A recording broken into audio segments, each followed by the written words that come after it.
And they got the subfloor for the fuel tank glassed in, which is phenomenal. What Stanley's doing this morning is coating the inner stringer system with bilge coat. It's an epoxy-based international product we've been using forever.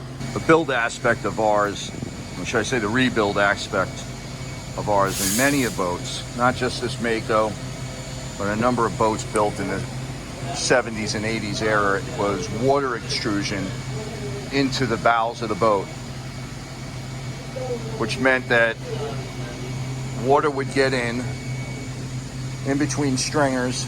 Stringers were made out of plywood that were poorly laminated, but more importantly, they used a lot of flotation foam, and that foam would get completely saturated, which would only enhance the amount of rot. What we've done is eliminated the possibility of water getting anywhere into the bowels of the vessel.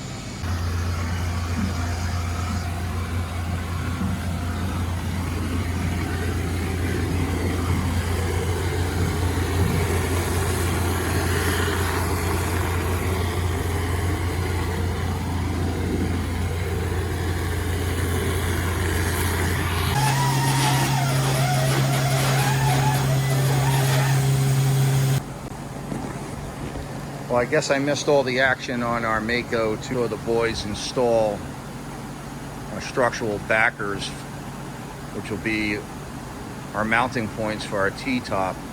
Blast those basically into the stringer system by tying them into the bulkheads and capping off the tops of them with multiple layers of 1808.